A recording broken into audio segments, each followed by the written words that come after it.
Dernier market mover, on va parler de l'euro-dollar et plus précisément peut-être du dollar dans cette devise, dans cette confrontation de devises.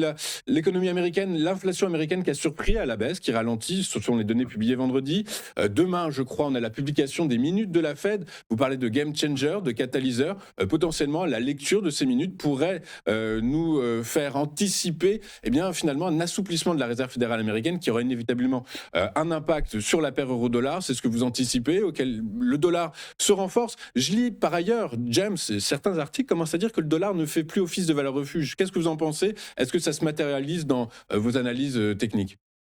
Alors exactement, ça se matérialise dans mes analyses techniques parce qu'il y a un an, j'ai fait justement lors d'une conférence dans une grande école de finance et de commerce, de finance et d'économie, j'ai fait justement une analyse et j'ai dit que on irait, grâce à cette figure Gartley, on irait chercher ces niveaux-là. On est actuellement sur les niveaux que j'ai indiqués il y a un an, d'accord. On est sur la zone de PRZ, toujours Potential Reversal Zone, zone potentielle de retournement du Gartley.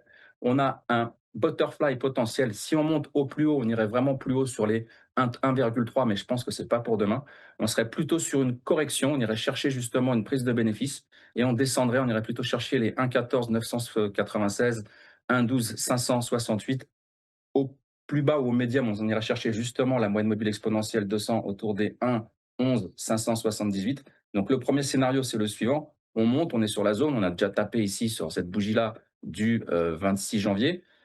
Et ensuite, on pourrait redescendre et aller chercher dans un premier temps les niveaux que je vous ai indiqués, ou voire même les 1,12 838. Je suis pour un renforcement du dollar. Je suis entièrement d'accord avec vous.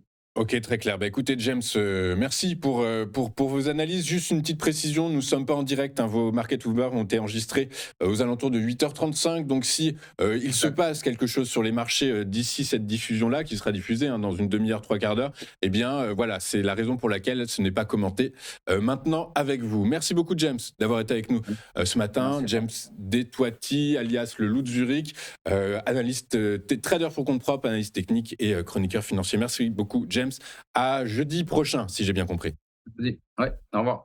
Au revoir.